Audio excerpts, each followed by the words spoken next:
The breaking point. Commander Elena Reyes stood at the observation deck of the Galactic Confederation Diplomatic Station Harmony, watching the blue-green sphere of Earth floating serenely against the backdrop of endless stars.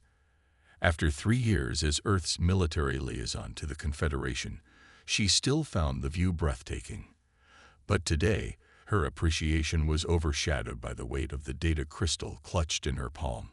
A tiny device containing information that could change humanity's future forever. Her comm unit chimed softly. "Commander, the Council is ready to receive Earth's quarterly security report," said the voice of Thantol, the Arcturian administrative assistant assigned to her. "Understood. I'm on my way," Elena replied, sliding the data crystal into a hidden pocket in her uniform. The information it contained wasn't going to be part of her official report, not yet. She made her way through the gleaming corridors of Harmony Station, nodding politely to the various alien representatives she passed. The station housed diplomats from over 300 species, all members of the Galactic Confederation that had governed interstellar relations for the past 12,000 years. Humanity had been welcomed as a probationary member just 70 years ago, after Earth's first faster-than-light flight had brought them to the Confederation's attention. The Council chamber doors slid open silently as Elena approached. 7 beings sat in a semicircle on elevated platforms, the High Councilors representing the founding species of the Confederation. In the center sat High Councilor Vextaru, a Centaurian whose silver skin reflected the soft blue lighting of the chamber. "Commander Reyes," Vextaru's melodious voice echoed in the chamber. "We look forward to Earth's security assessment." Elena stood at the presentation podium, her posture rigid as her military training dictated. "High Councilors, I bring greetings from Earth Central Command and Secretary General Liu." She began the formal report, detailing Earth's progress in implementing Confederation security protocols, the status of human defense forces, and updates on regional stability in Earth's solar system. As she spoke, her mind raced with the knowledge contained in the hidden data crystal, information that her brother Marcus, a research scientist with security clearance to the Confederation's Biological Research Division, had risked his life to obtain. And finally, Earth requests clarification on the increased Confederation military presence in the Proxima Centauri system. Elena concluded, deviating slightly from her prepared remarks. Vextaru's expression remained impassive. "Standard rotation of peacekeeping forces, Commander. Nothing that should concern Earth." Elena knew this was a lie. According to Marcus's data, those ships were carrying specialized bioweapon components designed specifically to target human genetic markers. "Thank you for your report, Commander," Councilor Zenla, the insectoid representative from Rigel, interjected. "Earth continues to progress admirably. You are dismissed." Elena bowed slightly. "Before I depart, the Secretary General has authorized me to request access to the Confederation's biological research database, specifically Section Theta 9. A tense silence fell over the chamber. Theta 9 was exactly where Marcus had discovered the bioweapon plans. "That section contains classified research unsuitable for probationary members," Vextaru said, his voice noticeably cooler. "Request denied." Elena nodded, having expected this response. "Understood, High Councilor. Earth respects the Confederation's security protocols." She turned and left the chamber, her heart pounding. Back in her quarters, Elena activated a quantum encryption field and inserted the data crystal into her personal terminal. The display filled with complex molecular structures, genetic sequencing data, and project timelines. "Confirm authenticity," she whispered to the terminal. Data verified with 99.8% confidence. The terminal responded. Source: Confederation's Central Research Division. Project Failsafe. Elena's hands trembled slightly as she opened a secure channel to Earth. "This is Commander Reyes. Authorization Sierra. Echo Victor Echo Romeo. I need an immediate secure connection to Secretary General Liu. Priority Omega." Within minutes, the holographic image of Secretary General Liu appeared in her quarters. His normally calm face showed lines of concern. "Commander, your message indicated highest priority." "Sir, I have confirmed that the Confederation is developing a bioweapon specifically designed to target humans. Project designation: failsafe." Elena transferred the data to Earth's secure servers as she spoke. Initial deployment is scheduled within 6 months. Additionally, I've discovered references to something called the shepherding protocol dating back to humanity's first contact. Liu's expression darkened. "Send everything. I'm convening an emergency session of the Security Council." He paused. "Elena, return to Earth immediately. Use illness as your cover. I don't want you on that station when we confront them with this." 3 days later, Elena sat in Earth's Security Council chamber, a vast underground facility beneath Geneva. Around the circular table sat the 12 most powerful people on Earth, their faces grim as they viewed the evidence she and her brother had gathered.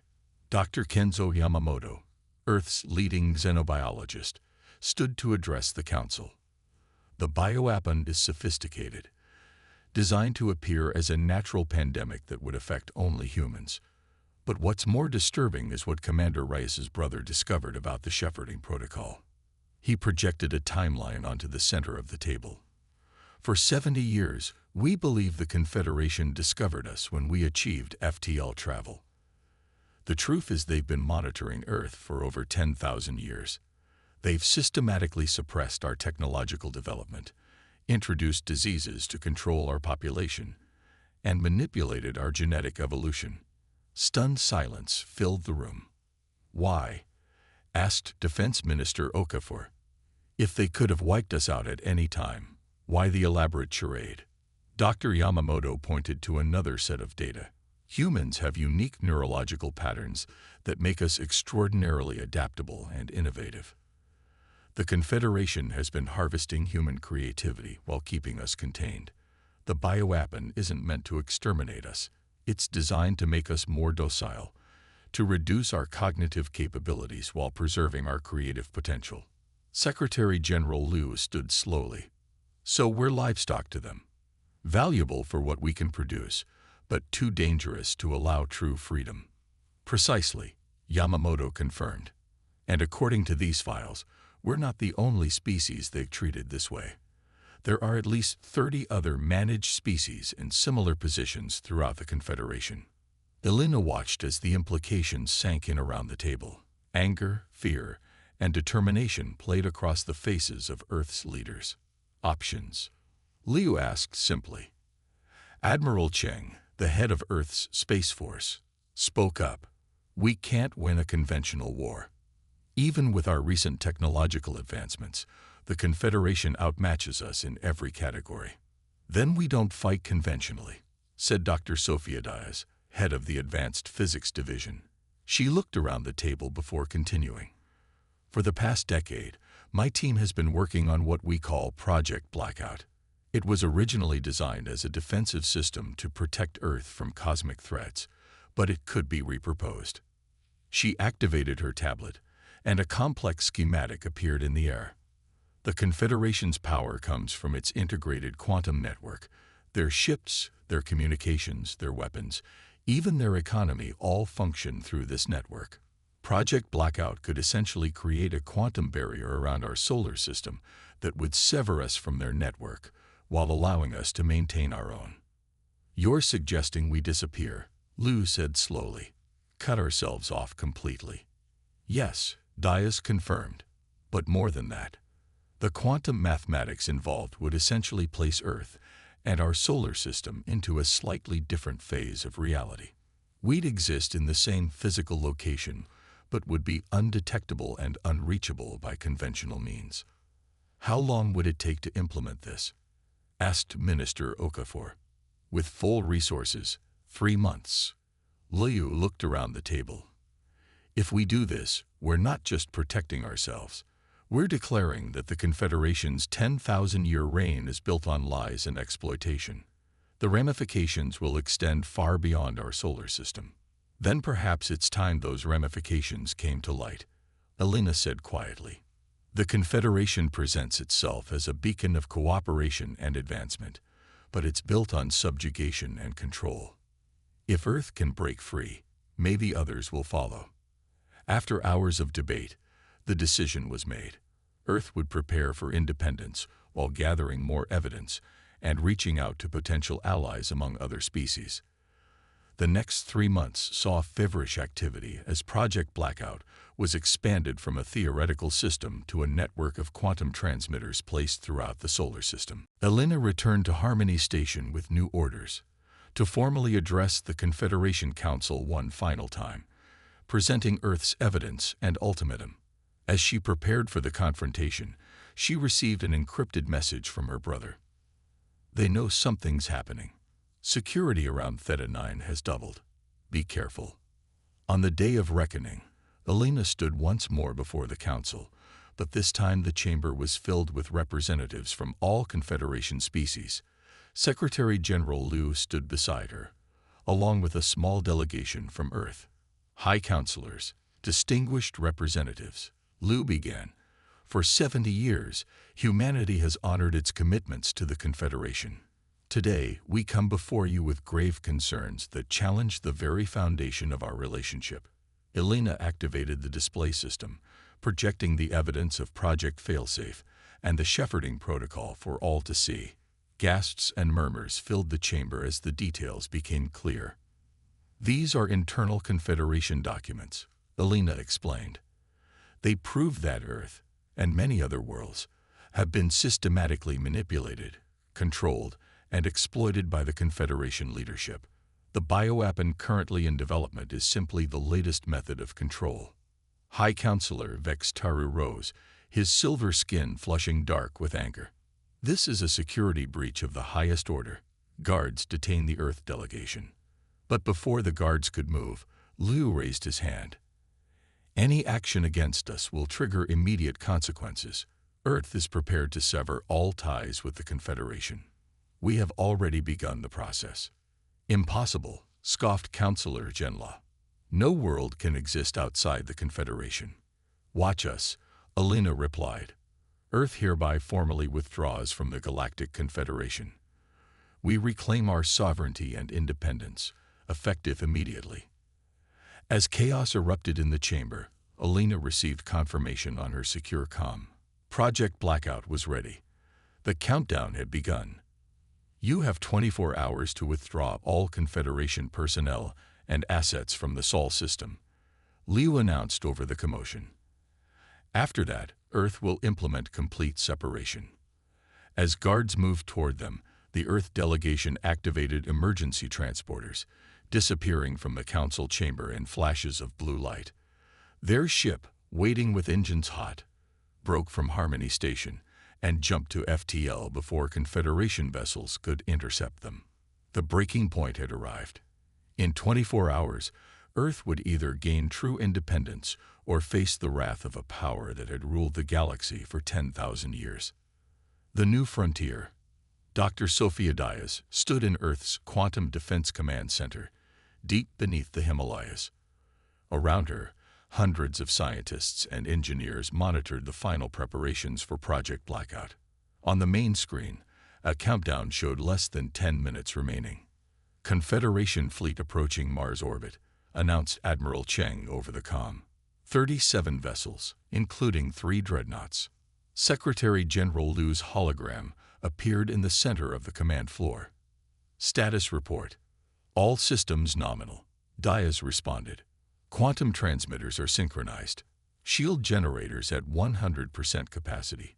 We're ready, sir. And our colonies? Liu asked. Titan base and Mars settlements are prepared for transition, Admiral Cheng reported. The lunar mining operations have been evacuated to Earth as planned. The countdown reached 5 minutes when alarms blared throughout the facility. Confederation ships are powering weapons systems, reported a tactical officer. They're targeting our orbital platforms. Liu's expression hardened. They're trying to disable Project Blackout before we can activate it. Accelerate the countdown. Sir, if we rush the harmonization sequence, we risk system instabilities, Dias warned. If we wait, we risk having no system at all, Lou countered.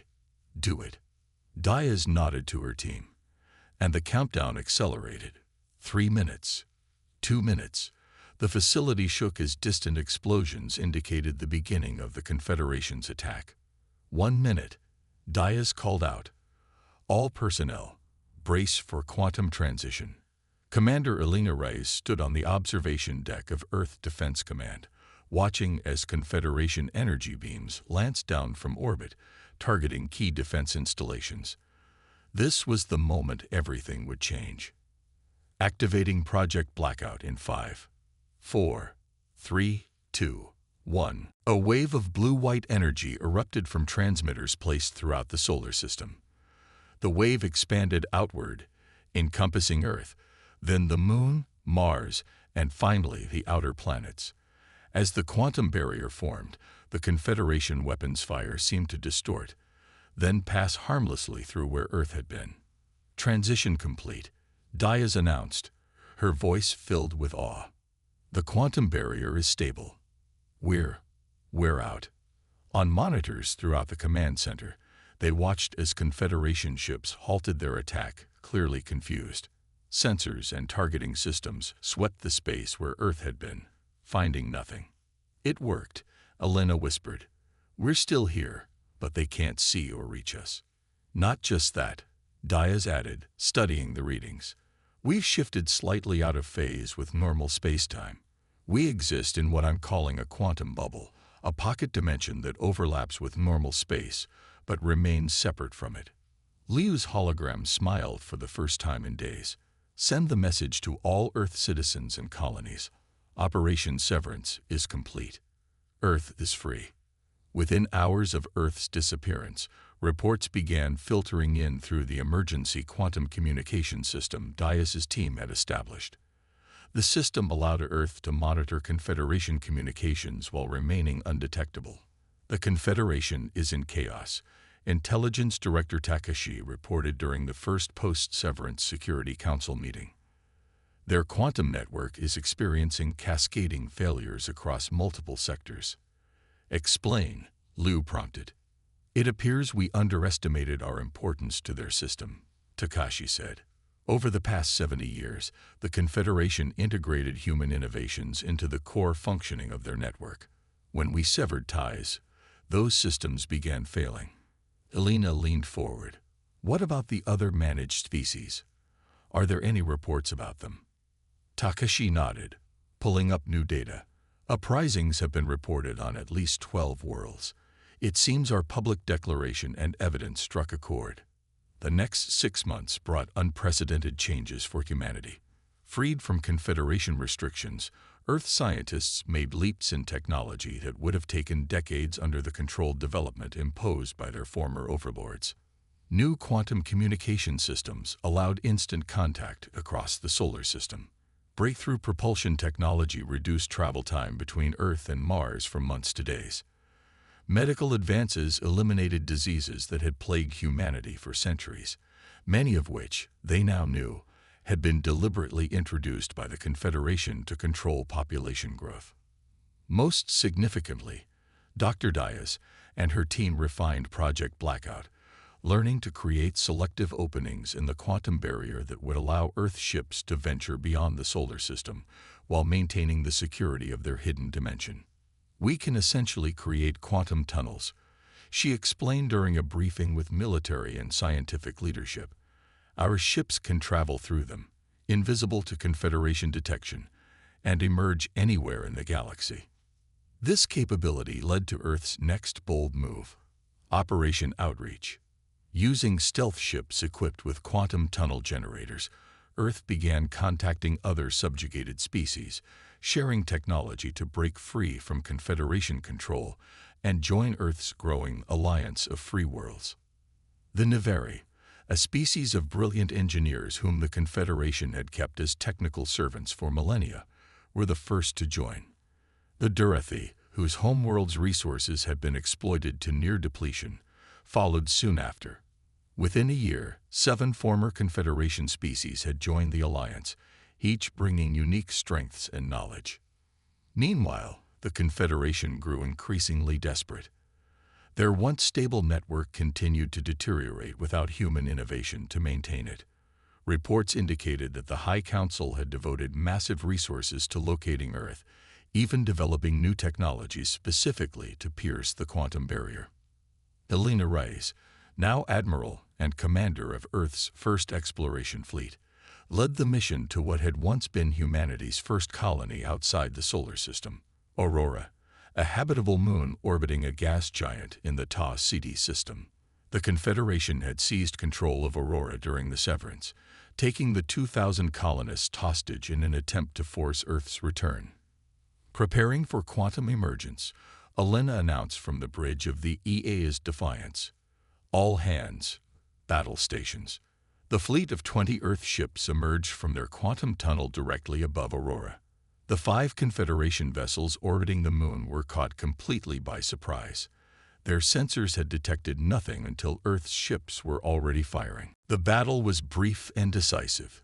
Confederation vessels, designed for intimidation rather than actual warfare, were no match for Earth's new quantum-enhanced weapons. Within minutes, the Confederation ships were disabled, their crews contained. On the surface of Aurora, colonists greeted Earth forces as liberators. But they weren't the only ones. The native Aurorans, a species the Confederation had classified as pre-sentient and thus unworthy of rights, revealed themselves to be highly intelligent beings who had been hiding their true capabilities for centuries to avoid exploitation. "We watched what Earth did," explained Karin, the Auroran leader, to Elena through a translator. "You proved that resistance is possible. Many worlds are watching, waiting for their moment." Back on Earth, the Security Council reviewed the implications of the Aurora liberation. The holographic map in the center of the chamber now showed dozens of worlds throughout the galaxy, color-coded to indicate their status. Blue for Alliance members, green for potential allies, red for Confederation strongholds. "We're reaching a tipping point," Secretary General Liu observed.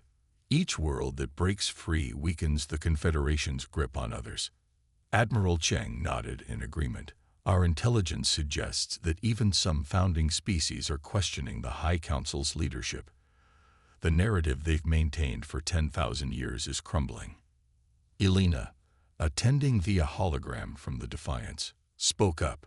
"We need to be prepared for a direct confrontation. The Confederation won't collapse without a fight." That confrontation came sooner than expected. Earth intelligence detected a massive buildup of Confederation forces near the Procyon system, home to the Nevari, the Alliance's most technically advanced members besides humans. "They're assembling a fleet of over 300 vessels," Takashi reported urgently. "Intelligence suggests they've developed a new weapon, something they believe can penetrate our quantum barrier." Liu turned to Dr. Dias. "Can they do it? Can they break through?" Dias studied the technical specifications that had been obtained through Alliance intelligence networks. "Theoretically, yes. They're attempting to create a quantum resonance cascade that could disrupt our barrier frequency." "Then we don't wait for them to bring the fight to us," Elena stated firmly. "We take the battle to them, on our terms." The plan that formed over the next 72 hours was the most ambitious military operation in human history. Alliance forces from all member worlds gathered in the quantum dimension, invisible to Confederation sensors. Using the refined tunnel technology, they would emerge simultaneously at key points throughout Confederation space, targeting command centers, weapons facilities, and communication hubs. Most importantly, a special task force led by Elena would strike at the heart of Confederation power, Harmony Station itself, where the High Council was gathering to oversee the planned attack on the Alliance. The night before the operation, Elena recorded a message to be broadcast across all Confederation channels the moment the attack began. "To all peoples of the galaxy, for 10,000 years, the Confederation has presented itself as a force for unity and progress, while secretly subjugating dozens of species, manipulating their development, and harvesting their innovations. Today, the Alliance of Free Worlds says, no more. We do not seek to destroy the Confederation, but to transform it, to create a true galactic community based on equality and mutual respect. Any world that wishes to join us will be welcomed. Any being who stands for freedom will find allies among us. The era of secrets and control ends today. The new frontier of true cooperation begins. As the Earth fleet prepared to emerge from the quantum dimension into normal space, Alina stood on the bridge of the Defiance, watching her crew, humans working alongside Navari engineers, Darathi tactical officers, and representatives from 5 other species. This, she thought, was what a true confederation should look like. All ships report ready, Admiral, her first officer announced. Alina nodded, her expression resolute. Commence Operation New Frontier. Across the galaxy, in perfect synchronization, hundreds of Alliance ships emerged from quantum tunnels, beginning a coordinated strike that would reshape galactic politics forever. Humanity, once considered merely a promising species to be managed and exploited, had not only broken free, but had sparked a revolution that would ultimately create a new order, one built on the principles Earth had always believed the Confederation represented: freedom, cooperation, and genuine progress for all. The new frontier had arrived, and humanity was leading the way.